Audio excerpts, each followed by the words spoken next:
नमस्कार, आप देख रहे हैं सच सबसे तेज और मैं हूं इकबाल परवेज। यति नरसिंहानंद सरस्वती नफरतबाज, फर्जी धर्म का ठेकेदार, फर्जी साधु संत, सब कुछ बोलता है। मुसलमानों के नरसंहार की बात करता है, इस्लाम को गालियां देता है, हिंदू बहन बेटियों का अपमान करता है, यहाँ तक कि भारतीय जनता पार्टी के पुरुष नेता हो या महिला नेता हो उनका भी अपमान करता है। दर्जनों आपराधिक मामले इसके खिलाफ दर्ज हैं, फिर भी ये नफरती चिंटू जेल के बाहर क्यों है? इसका जवाब हम आपको इसी वीडियो में देंगे। आप हमारे साथ बने रहिए। बीबीसी ने भी इस पर रिपोर्ट की और उसने भी ये बताने की कोशिश की है कि यति नरसिंहानंद जैसा आदमी क्यों जेल के बाहर है, और हम तो आपको वीडियो दिखाएंगे ही, जो साक्ष्य हैं हमारे पास, जो सोशल मीडिया पर भी वायरल हो रहे हैं, जो घूम रहे हैं। साथियों, यति नरसिंहानंद सरस्वती लगातार इस्लाम को गालियां दे रहा है, कुरान को गालियां दे रहा है, मोहम्मद को गालियां दे रहा है। अब उसके बाद जो है सो मुसलमानों को मारने काटने की बात कर रहा है, यानी कि नफरत के अलावा इसकी जुबान पर कुछ भी नहीं है। दर्जनों इस पर आपराधिक मामले दर्ज हैं,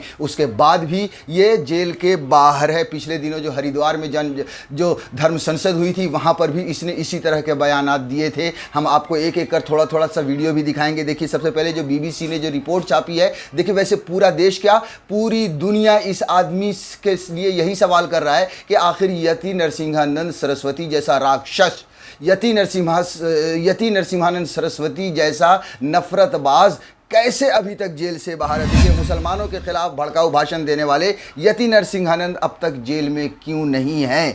इसमें लिखा है कि यति नरसिंहानंद, इस्लाम को धरती से मिटा देना चाहिए, सभी मुसलमानों को ख़त्म कर देना चाहिए। आज हम जिन्हें मुसलमान बुलाते हैं उन्हें पूर्व में राक्षस बुलाया जाता था। ये यति नरसिंहानंद के शब्द हैं जो बीबीसी ने अपनी रिपोर्ट में छापी है।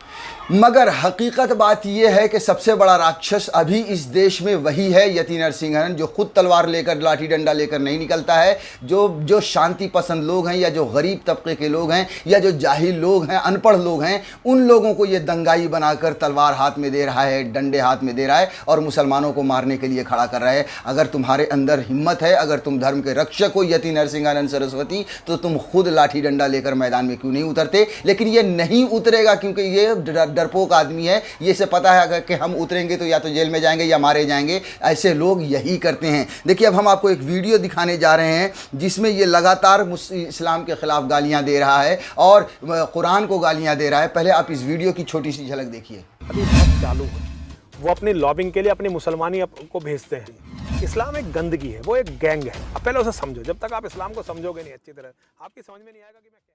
तो साथियों, सुना आपने, ये है यति नरसिंहानंद सरस्वती। हम आगे आपको बताएंगे, आप हमारे साथ बने रहिएगा। हम आगे आपको बताएंगे कि ये आदमी जेल में क्यों नहीं है। पूरी दुनिया भी यही सवाल पूछ रही है और पूरी दुनिया को हम इसका जवाब देंगे, और बीबीसी ने भी जवाब दिया है। अब आप एक और वीडियो देखिए कि ये किस तरह से भारतीय जनता पार्टी की नेताओं का जो है सो अपमान करता है। यहाँ तक कि जो हिंदू की बहन बेटियां हैं उनका भी अपमान एक तरह से ये आदमी कर रहा है। साफ साफ कह रहा है कि हमारे हिंदू की लड़कियां कॉलेज में जाते ही बॉयफ्रेंड बनाने लगती हैं। आप इस वीडियो की भी एक झलक देखिए। आज की सच्चाई ये है कि हमारी हर बेटी कॉलेज में जाते ही एक बॉयफ्रेंड ढूंढने लगती है।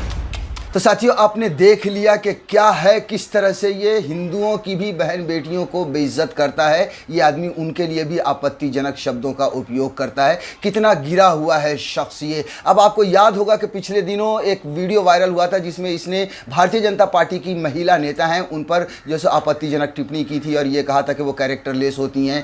उसके बाद एक सवाल पूछा गया, एक वीडियो आपको दिखाने जा रहे हैं। उसमें पत्रकार ने जब सवाल पूछा कि आपने महिला के प्रति अभद्र टिप्पणी की, तो उसने उसका जवाब क्या दिया कि नहीं, मीडिया ने उसको गलत दिखाया है।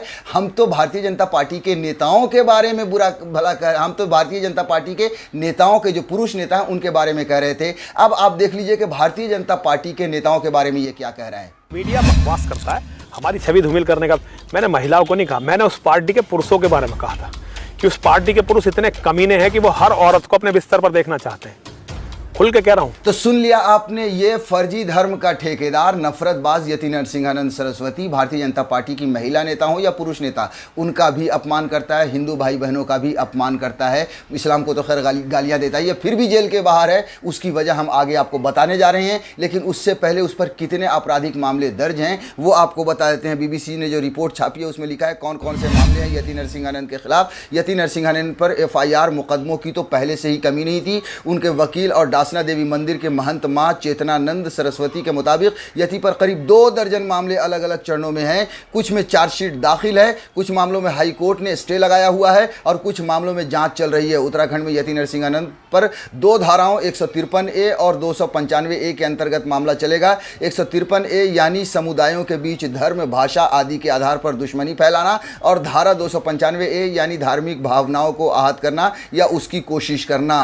उसके बाद गाजियाबाद पुलिस ने जिन 10 मामलों की जानकारी मुहैया करवाई है उसके मुताबिक यति नरसिंहानंद के खिलाफ IT एक्ट के अलावा IPC की धाराओं जैसे 306, 307, 395 आदि में मुकदमे दर्ज हैं। धारा 306 यानी किसी को आत्महत्या के लिए उकसाना, धारा 307 यानी आत्महत्या का प्रयास और 395 यानी डकैती। सोचिए, इस आदमी पर डकैती तक का मामला दर्ज है और वो आदमी अपने आप को यति नरसिंहानंद सरस्वती कहलाता है, धर्म का ठेकेदार कहलाता है। 2 दर्जन आपराधिक मामले इसके खिलाफ दर्ज हैं, उसके बाद भी ये आदमी जेल से बाहर है। अब साथियों आपको बताते हैं कि इतना कुछ होने के बावजूद भी ये आदमी जेल से बाहर क्यों है। BBC ने जो अपनी रिपोर्ट में लिखी है कि राजनीतिक संरक्षण सवालिया निशान लगाया है। दूर दूर से श्रद्धालु देवी के दर्शन करने मंदिर में आते हैं। गाजियाबाद के एक पुलिस अधिकारी ने बातचीत में यति नरसिंहानंद के खिलाफ किसी सख्त कार्रवाई के ना होने के पीछे योगी सरकार के कथित संरक्षण को जिम्मेदार ठहराया। मतलब योगी सरकार की जो का हाथ इनके ऊपर है, इस वजह से इस आदमी के साथ कोई कार्रवाई नहीं हो रही। और ये भी कौन बता रहा है? ये पुलिस का ही आदमी बता रहा है। अपना नाम ना छापे जाने की शर्त पर उन्होंने कहा। ऊपर से साफ इशारे हैं कि उनके खिलाफ कुछ नहीं करना है। उन्होंने कहा कि यति के खिलाफ मामलों को आगे बढ़ने की कोई संभावना नहीं है और उन्हें खुद इस बारे में बुरा लगता है। यानी वो जो पुलिस वाले जो बता रहे हैं उनको भी ये बात बुरी लगती है कि साहब इतना आपराधिक मामले दर्ज होने के बाद भी इस आदमी का कोई कुछ नहीं उखाड़ रहा है, क्योंकि योगी आदित्यनाथ का हाथ इस आदमी के सर पर है। अब योगी आदित्यनाथ का हाथ इसके सर पर क्यों है? क्योंकि योगी आदित्यनाथ के लिए ये आदमी प्रचार प्रसार कर रहा है और योगी आदित्यनाथ को 2024 में ये प्रधानमंत्री का उम्मीदवार बनाना चाहता है। जी हाँ, आपको यकीन नहीं है तो आप इस वीडियो को देखिए। हमारा योगी जी में इंटरेस्ट है, योगी जी के साथ है और योगी जी मुख्यमंत्री बनेंगे और हम तो कोशिश करेंगे कि 24 में प्रधानमंत्री भी योगी जी बने। हाँ सर, हम चाहते हैं, हम चाहते नहीं, प्रयास करेंगे भाई, इसके लिए हम होनी चाहिए। अब प्रधानमंत्री जितनी जल्दी बन जाए उतना अच्छा है। तो साथियों सुन लिया आपने। तो इस वजह से यति नरसिंहानंद सरस्वती जैसा राक्षस समाज में मौजूद है, क्योंकि योगी आदित्यनाथ का हाथ उसके सर पर है। और वो हाथ इसीलिए सर पर है क्योंकि वो आदमी यति नरसिंहानंद योगी आदित्यनाथ को देश का प्रधानमंत्री बनाना चाहता है। जाहिर सी बात है कि योगी आदित्यनाथ तो अपना संरक्षण देंगे ही, क्योंकि उन्हें भी प्रधानमंत्री की कुर्सी नजर आ रही है और योगी आदित्यनाथ ये समझते हैं कि हिंदू मुसलमान के बीच में नफरत की दीवार यति नरसिंहानंद बनाएगा और यति नरसिंहानंद जो नफरत की दीवार बनाएगा उसके सहारे उस पर चढ़कर योगी आदित्यनाथ प्रधानमंत्री की कुर्सी तक पहुंच सकते हैं।